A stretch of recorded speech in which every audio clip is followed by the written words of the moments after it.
दोस्तों, welcome back to my channel. कैसे हैं आप सब? मैं होप करती हूँ कि आप सभी ठीक होंगे। हम भी यहाँ पे बहुत बढ़िया से ठीक से हैं। आने वाला कल सभी के लिए बेहतर आए, मैं भगवान से प्रार्थना करती हूँ।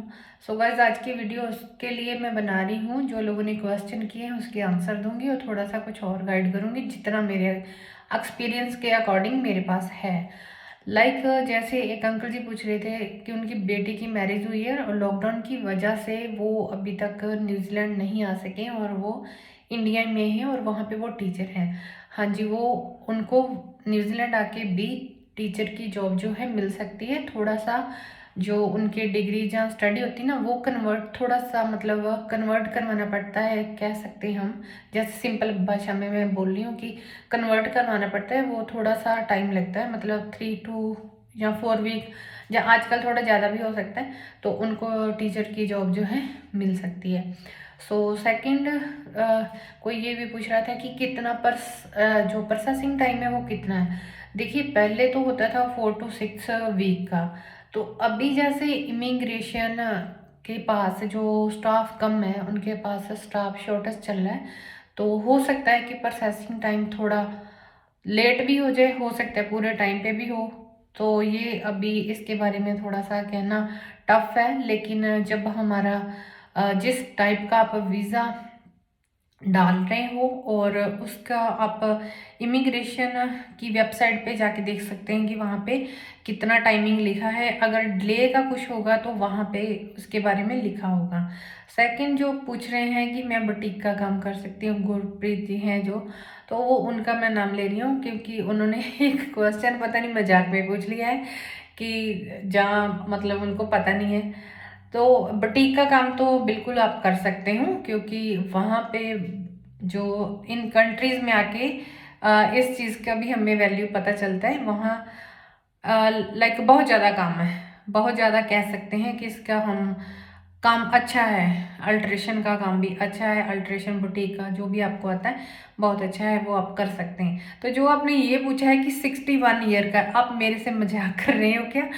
तो मुझे इस पे हंसी भी थोड़ी सी आ रही है। 61 ईयर के बंदे को कौन वर्क वीज़ा देगा? किसी कंट्री में नहीं होता है। 32 तक लग जाए तो बहुत बड़ी बात है। तो उनको विजिटर वीज़ा, वो भी उनके अगर बच्चे वहाँ पे है तो वो उनको इनवाइट कर सकते हैं, रिलेटिव वहाँ पे है तो वो उनको इनवाइट कर सकते हैं। वर्क वीज़ा तो दूर की बात है। हैवी व्हीकल में उनके लिए बोल रही हूँ जिनकी मतलब मैरिज हो चुकी है, जहाँ उनकी वाइफ वहाँ पे है और जेंट्स करना चाहते हैं विजिटर वीज़े पे या पार्टनर के वीज़े पे वहाँ पे जाना चाहते हैं, तो उनके लिए है। जिन जो मैरिड हैं, जिनकी एज अभी कम है, इतनी ज़्यादा नहीं है, 23 से 25 से ऊपर है और 35 के अंडर अंडर है, जो भी 35 जब जो भी है। लेकिन 40 के बाद तो ना कोई वर्क वीज़े पे पता नहीं बुला सकते हैं कि नहीं। स्टडी वीज़ा भी गैप ज़्यादा हो जाएगा तो टफ हो जाएगा। तो उनके लिए तो सिर्फ जहाँ बिजनेस वीज़ा रह जाता है, तो जहाँ फिर जॉब का जो स्किल्ड वीज़ा है वो मिल सकता है। और 61 तो टोटली ना है। तो सेकेंडली, ये भी मैं आप लोगों से शेयर करना चाहूँगी कि इसमें जो इमिग्रेशन की फ़ीस के बारे में आप लोग अभी पूछेंगे आगे आने वाले दिनों में, तो वो मैं पहले से बता देती हूँ कि वो इमिग्रेशन की वेबसाइट पे लिखा होता है कि कौन से वीज़े की कितनी फ़ीस है। कई बार एजेंट उसका भी आप लोगों को मतलब मिसगाइड कर देते हैं कि इतना नहीं है, इतना है। उस पे के ऊपर जितने उसके ऊपर परसेंट या जीएसटी जितने परसेंट लगनी होगी वो ऑलरेडी उसके ऊपर लिखा होगा। इसके बारे में कंफ्यूज ना हो।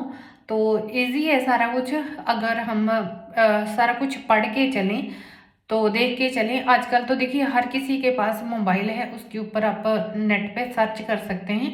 मैं सिर्फ सीधी भाषा में मतलब आप लोगों को जितना मेरे पास मतलब इसके बारे में एक्सपीरियंस है मैं वो शेयर कर रही हूँ।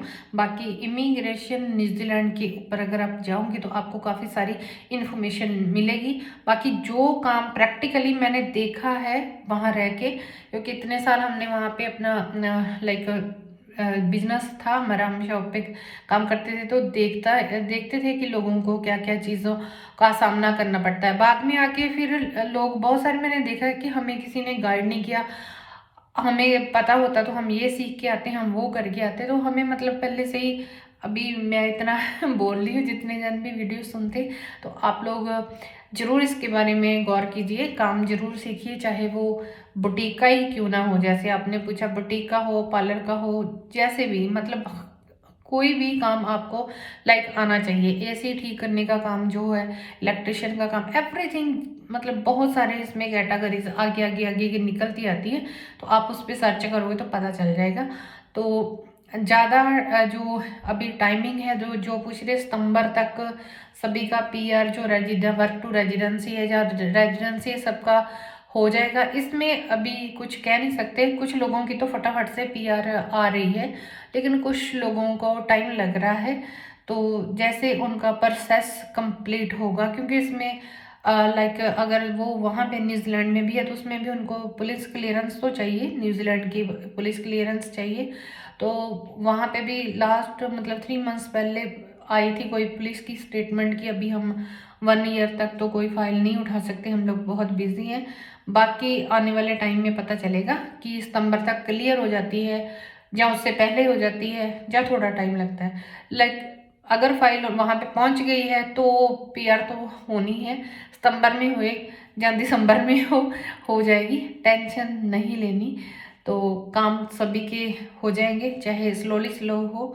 तो ज़्यादा कहते ना कि अगर हम रफ्तार से एकदम से ज़्यादा तेज दौड़ लगा लेंगे तो हम अपने टारगेट तक नहीं पहुंच पाएंगे और पहले थक के बैठ जाएंगे। अगर पहले हम अपनी स्पीड स्लो रखेंगे तो स्लोली स्लोली करके हम अपनी रफ्तार को बड़ा करेंगे तो हम अपने टारगेट तक पहुंच जाते हैं। लेकिन पहले अगर जोर से दौड़ लिए, एकदम से सांस चढ़ जाती है, फिर बैठना पड़ता है और हारना भी पड़ता है। इसलिए अगर स्लो काम हो रहा है तो उसमें भी कोई ना कोई रीज़न है, तो स्मूथ चलने देते हैं जैसे चल रहा है। इसमें कोई भी लाइक जैसे हम कह सकते हैं कि इंडिया में सिफारिश डाल देते हैं या किसी को बोल देते हैं तो वो करवा देगा, ऐसा इन कंट्रीज़ में नहीं होता। जो सिस्टम बना है, सिस्टम के अकॉर्डिंग ही सारा कुछ चल रहा है। सो ये सारा कुछ मैं आप लोगों से शेयर करने आई थी। तो आगे आने वाले दिनों में हो सकता है कि आने वाले दिनों में 1 या 2 वीक्स में कुछ नई स्टेटमेंट आए, किधर से, मतलब अनाउंसमेंट्स हों तो मैं आप लोगों से ज़रूर शेयर करूंगी। लेकिन ये मैं आंसर देना चाहती तो फिर भी और भी किसी का कुछ है तो वो पूछ सकते, हो सकता है मैं बीच में किसी का मिस भी कर दिया हो। इतने मेरे को याद थे जो मैं आप लोगों से बता रही हूँ।